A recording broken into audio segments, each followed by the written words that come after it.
Não tem como não ser telenovela, mas olha, eu sou pré-histórico, né? Eu estou falando lá dos anos 60, né?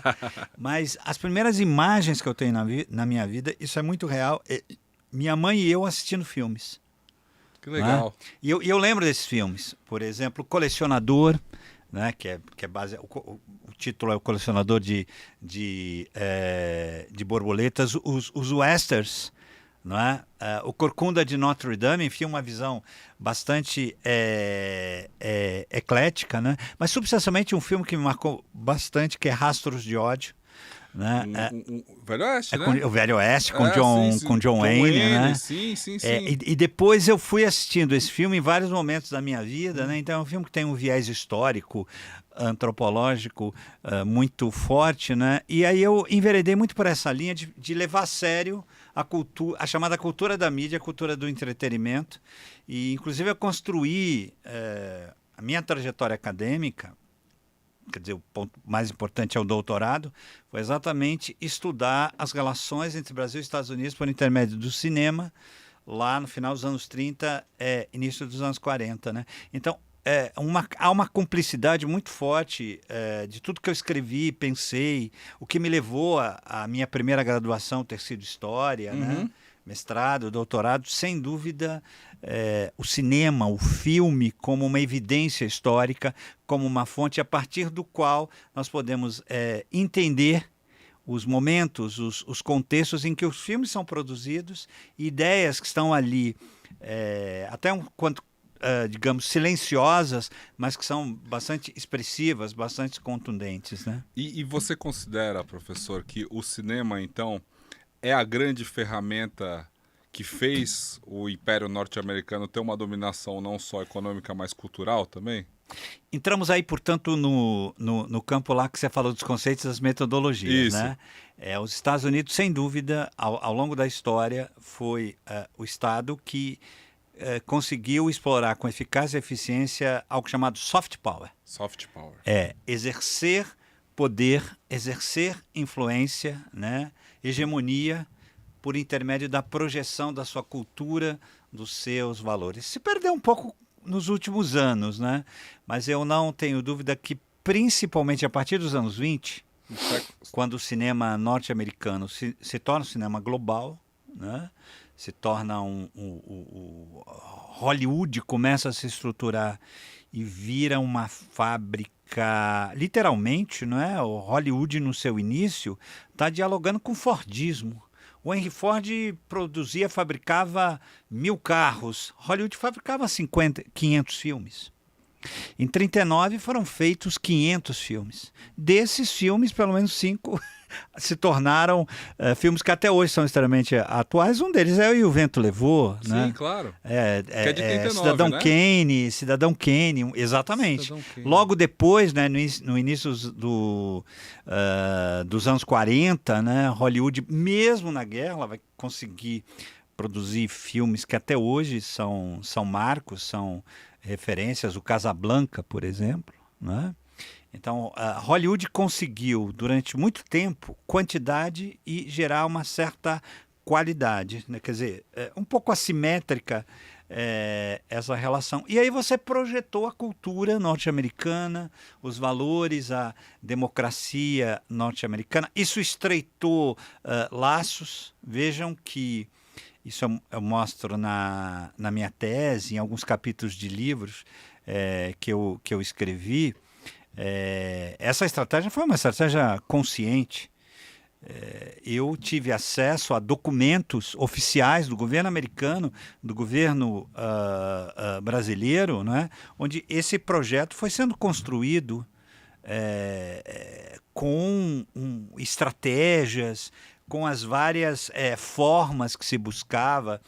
Por exemplo, atores e atrizes populares no Brasil visitaram o Brasil nessa época, exerceram uma espécie de embaixadores da boa vizinhança, né? O próprio Orson Welles veio para o Brasil no auge da sua carreira. Sério? Ele tinha acabado de dirigir e lançar a sua grande obra-prima, né, que é Cidadão Kane, e ele vem para o Brasil, deixa o filme que ele estava produzindo por finalizar, ele vem gravar aqui um documentário a serviço do governo americano. Concomitantemente, o Walt Disney também veio, né? Vai criar personagens para a América Latina, o Panchito e o Zé Carioca, que acabou se tornando um dos personagens até mais fortes do Walt Disney como um todo. Ele transcendeu, né? Tanto ao fato de ser carioca, mas associar uma certa malandragem latino-americana, não é?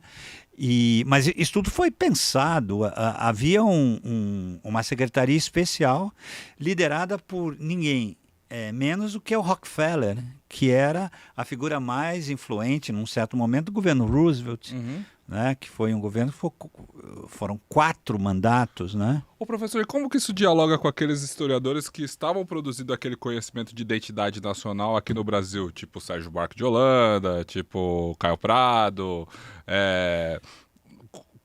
Como que isso influencia? Tem a ver? A construção do Zé Carioca é o homem, um homem cordial? Homem, né? cordial.